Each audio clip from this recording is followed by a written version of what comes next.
The whole town of Dry Creek fell silent the moment Lila Mae Carter stepped onto the boardwalk. It was not because she was loud. It was because she refused to lower her eyes. Dust clung to the hem of her split riding skirt as she walked past the barber shop, her boots striking the wood with steady confidence. The late summer sun of 1881 baked the Arizona Territory town into a restless heat, and gossip hung thicker than the dust in the air. Wild, unfit, too stubborn for her own good. The words had followed her for 2 years now, ever since her father was buried on the hill overlooking their struggling cattle ranch. Lila did not look left or right as whispers curled around her like smoke. She's going to lose that place by winter. No woman can handle 200 head alone. She ought to marry or sell. She stopped in front of the bank. Inside, through the glass window, she could see Mr. Dawson, the new bank manager, already watching her approach like a man waiting for a show. Lila pushed the door open. The bell rang sharp and clear. "Miss Carter," Dawson greeted, his smile tight and polite. "I was just thinking of you." "I doubt that," Lila replied evenly, removing her gloves and placing them on his desk. "You were thinking about my payment." His smile thinned. "As a matter of fact, yes. The extension your father was granted expires at the end of the month." "That's 10 days from now." "Correct. And you expect full repayment." "Of course." Lila held his gaze without blinking. "The herd is healthy. I'll have calves ready for market within 3 weeks. I'm afraid 3 weeks won't help you." The words settled like a weight in her stomach. "What do you mean?" "The board has decided to accelerate repayment," Dawson said smoothly. "We can't carry risky loans." "Risky?" Her voice sharpened. "My father never missed a payment." "Your father," he corrected gently, "was not a 25-year-old unmarried woman trying to run a cattle operation alone. There it was, not business, control." Lila straightened her shoulders. "You'll have your money." "I hope so," he said lightly, "because if not, there are buyers ready to take that land off your hands." She knew exactly who he meant. Mayor Harlan had been circling like a buzzard since the funeral. Lila picked up her gloves. "I won't sell." "We'll see." She left the bank with her chin high, but her chest tight. 10 days. 10 days to find money she did not have. Outside, Mrs. Pickett from the Mercantile stood fanning herself. "Any good news?" the woman asked sweetly. "Plenty," Lila replied. "I enjoy being underestimated." Mrs. Pickett sniffed. Lila walked toward the general store, pushing down the panic rising inside her. She could not afford fear. Not now. Inside the store, the air was cooler. Barrels of flour and sacks of grain lined the walls. A few ranch hands lingered near the counter. She felt the stares, felt the judgment. She walked straight to Mr. Henson and handed him her list. "Fence wire, salt blocks, 2 sacks of feed." "That's quite the order," he muttered. "Running that ranch hard." "Oh, are you?" "It runs just fine." "Still planning to keep it?" "Yes." Before he could respond, the door opened behind her. Boots hit the floor with a heavy, confident sound. The room shifted. Even before she turned, Lila felt it. A presence. She glanced over her shoulder. He was tall, broad across the shoulders, sun-browned skin, worn leather chaps over faded trousers, a revolver resting low on his hip. His hat shadowed sharp blue eyes that took in the entire room in one steady sweep. A stranger. Dry Creek did not get many of those. "Morning," he drawled, voice deep and calm. He stepped forward, removing his hat briefly in polite acknowledgement to the room. When his gaze landed on Lila, it paused. Not judging, not amused, just curious. Mr. Henson perked up. "Passing through?" Maybe, the stranger replied. Name's Caleb Hayes. Heard there might be ranch work around here. Several eyes slid immediately to Lila. Henson cleared his throat. Well, the Carter place might need hands, though I wouldn't recommend it. Lila turned slowly. I'm standing right here. Caleb's mouth twitched slightly. This your ranch? He asked her directly. Yes. He studied her openly now. The split skirt, the boots, the fire in her eyes. You hiring? The question caught her off guard. I might be. Before she could say more, Mrs. Pickett spoke loudly from the back. You should know, she said to Caleb. Miss Carter has quite the reputation. Wild ideas. Thinks she can run cattle like a man. Completely unfit for proper society. Silence dropped over the store. Lila's jaw tightened. She had heard worse. But something about hearing it in front of a stranger burned differently. Caleb did not look at Mrs. Pickett. He looked at Lila. Slowly, carefully. Then one corner of his mouth lifted. Good, he said calmly. The word echoed. Mrs. Pickett frowned. I beg your pardon. He tipped his hat slightly toward Lila. You'll match me just fine. The air snapped. A couple of men near the flour barrels chuckled nervously. Lila blinked. Excuse me, she asked. I don't much care for proper society, Caleb continued. I care about hard work. If you're running cattle and need hands, that's all I need to know. He turned fully toward her. You looking for someone who knows how to handle a herd? Lila searched his face for mockery. Found none. I pay $20 a month, she said evenly. Room and board, whose work starts before sunrise. Sounds fair. You haven't seen the place.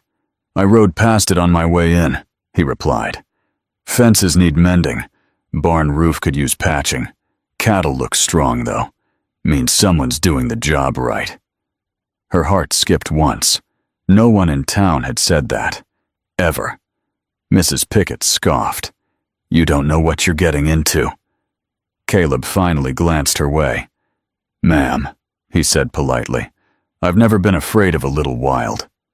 Lila felt something shift inside her. Not trust. Not yet. But something close to hope. Finish your business, she told him. My ranch is 5 miles west. If you're serious, you can find me there. His eyes held hers a second longer than necessary. I'll be there. As she stepped out of the store, whispers rose behind her. She did not care, but for the first time in months, the weight on her shoulders felt lighter. She had hired a stranger, a man with steady eyes and dangerous confidence. It might save her ranch, or it might ruin her. But one thing was certain. Dry Creek would be talking by sundown. And for once, Lila Carter was not facing the storm alone. The sun was already sinking low when Caleb Hayes rode through the gates of Carter Ranch. Lila was in the corral, wrestling a stubborn gray gelding that had decided it did not care for being saddled. Dust clung to her braid and streaked her cheek. She did not look like the fragile picture the town painted. She looked like someone fighting to keep what was hers. Caleb slowed his horse and watched for a moment. The gelding jerked sideways. Lila moved with it, steady and firm, one hand tight on the reins, and the other smoothing the animal's neck. Easy now, she murmured. You're not the boss here. Caleb swung down from his saddle. Need a hand? I've got it. The horse tried once more to rear. Caleb stepped in smoothly, placing a calm hand near its jaw, steadying it without force. The gelding stilled. Lila shot him a look. I said I've got it. I know, he replied calmly. Just figured we'd make it faster. For a second, she looked ready to argue. Then she noticed the way the horse had settled. She finished tightening the cinch. Fine, she muttered. You can stay. He smiled slightly.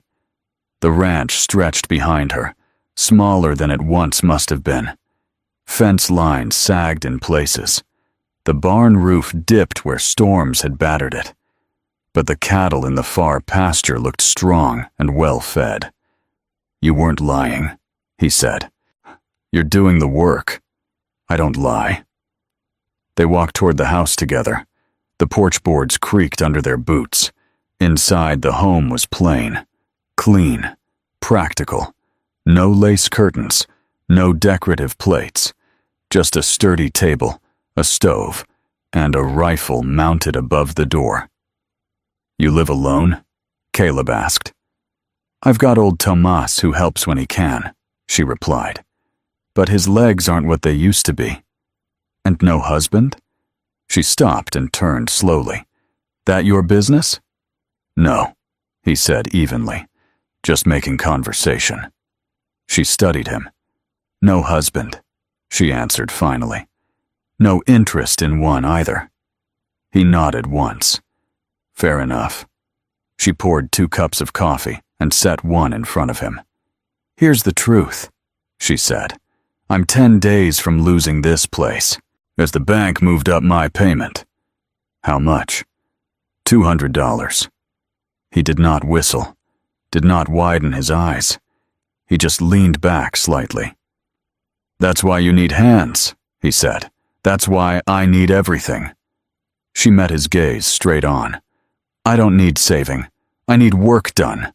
Fences repaired, calves branded, herd ready to move." "Move where?" She hesitated. "North. Prescott Railhead. Prices are higher there. That's nearly 200 miles.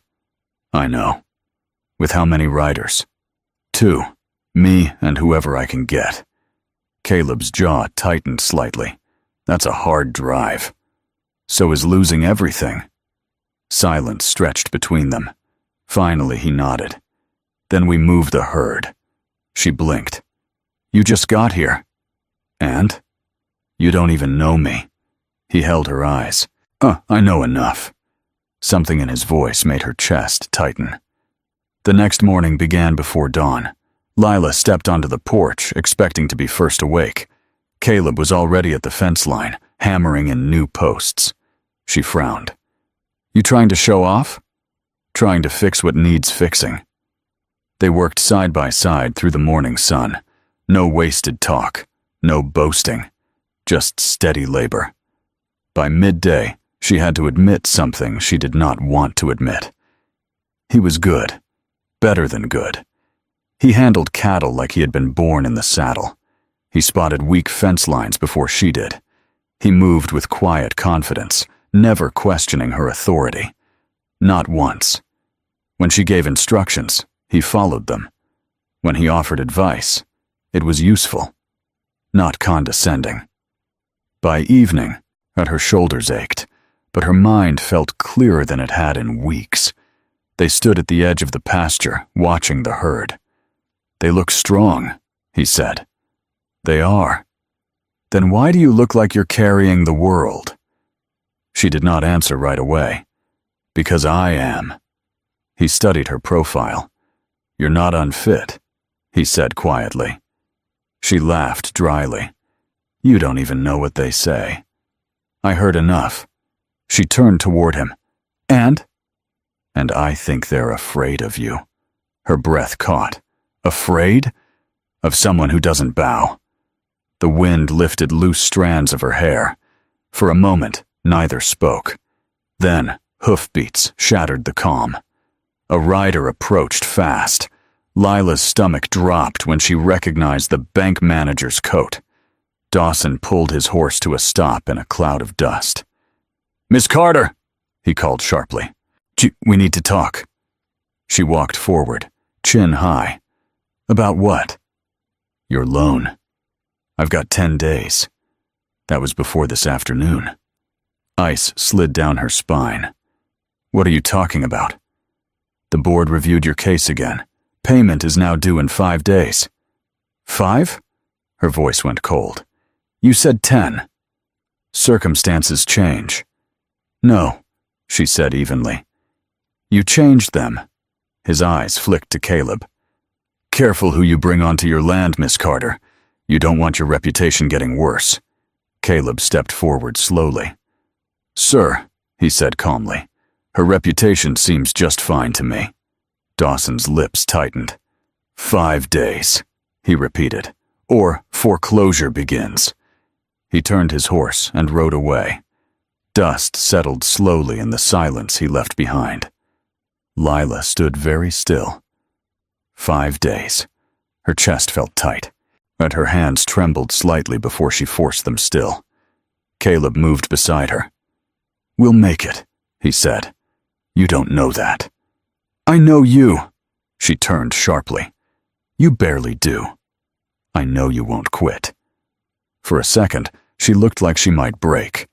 Instead, she straightened. "We leave in 2 days," she said firmly. "Drive the herd north.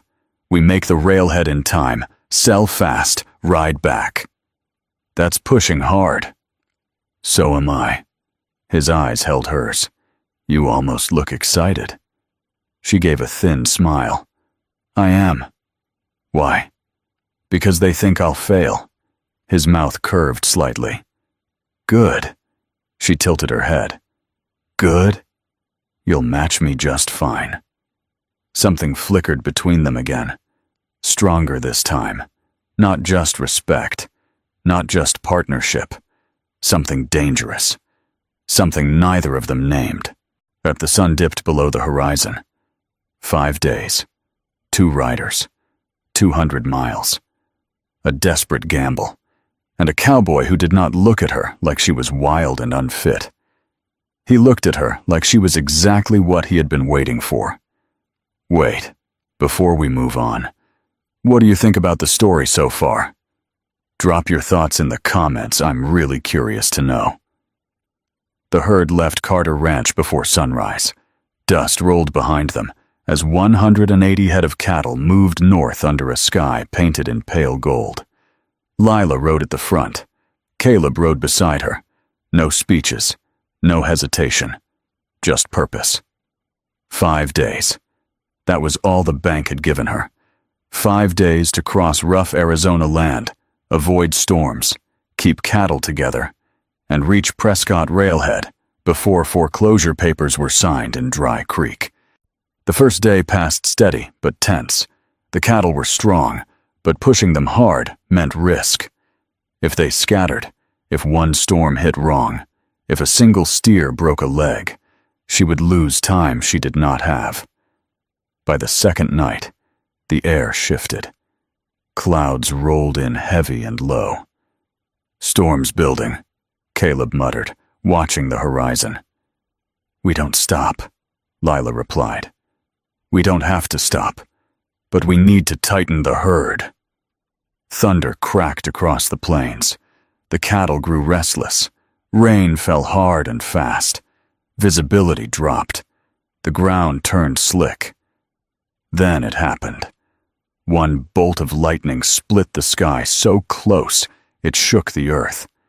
The herd exploded into motion. "Stampede!" Caleb shouted. Lila's heart slammed against her ribs. The cattle surged forward in blind panic, hooves pounding like thunder across the earth. What if they scattered? It was over. She drove her mare forward without thinking. Caleb rode hard at her side. "Cut them left!" he shouted. "I see it!" Ahead, she spotted danger. A shallow ravine hidden by grass and rain. If the lead steers went over, dozens would follow. Without hesitation, she spurred her horse straight toward the front of the stampede. She fired her revolver into the air. The sharp cracks cut through the storm. The lead cattle hesitated for half a second. Caleb reached the front line at the same moment, turning his buckskin sideways, forcing the leaders to veer. Mud splashed. Hooves slipped. But slowly, the herd curved away from the ravine. Lila's horse stumbled. For one breathless second, she felt herself tipping. Strong hands caught her reins. Caleb steadied her mount. You with me?" he shouted over the rain. "Always!" Together, They drove the herd back into a tight circle. The storm raged another hour before easing into steady rain. When it finally passed, both of them were soaked to the bone, but the herd was intact. Lila slid from her saddle, legs shaking. She turned slowly, scanning the cattle. All there, all alive. She let out a breath she had been holding for miles. Caleb walked toward her. "You're either the bravest woman I've ever met," he said quietly, "or the most stubborn." "Both," she replied. He laughed, low and warm. Then his expression shifted. "You could have been trampled." "So could you." His voice softened. "I don't scare easy, but losing you would have done it." The words hung heavy in the damp air. She stared at him. Rain dripped from his hat brim, while his blue eyes were steady, not joking, not teasing, real. Her pulse quickened. "You barely know me," she said, though her voice lacked strength. "I know enough." Silence stretched. The storm clouds drifted east. Stars began to show. They reached Prescott on the 4th day.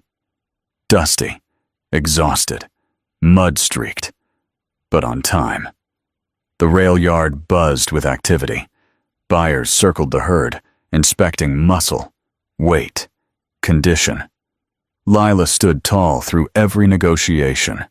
No hesitation, no apology. When the final offer came, she did not flinch.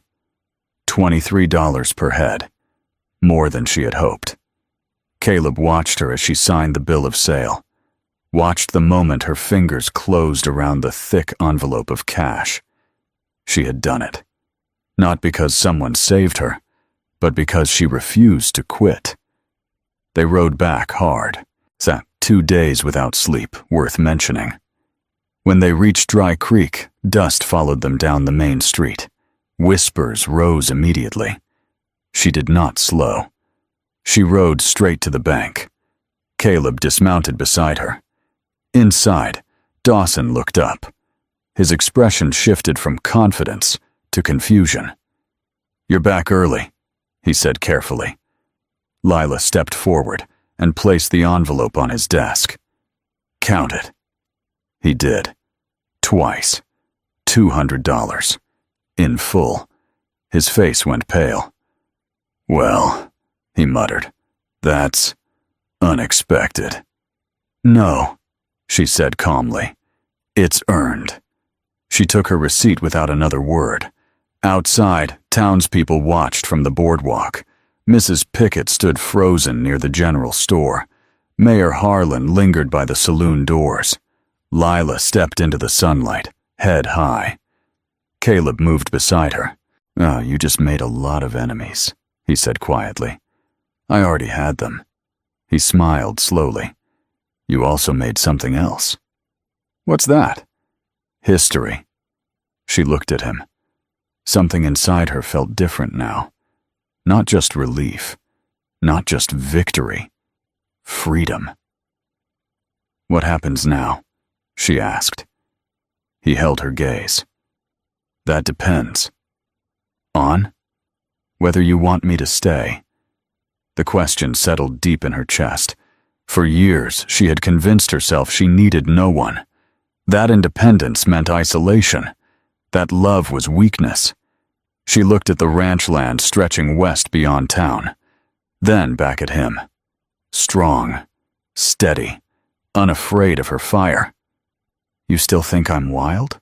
she asked softly. He stepped closer, close enough that she felt the warmth of him. "I think you're exactly what I've been looking for. And unfit for anyone who can't handle you," he replied.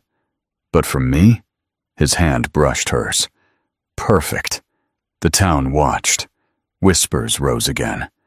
But this time, Lila did not hear judgment. She heard awe. He leaned down, not rushed, not reckless, and kissed her.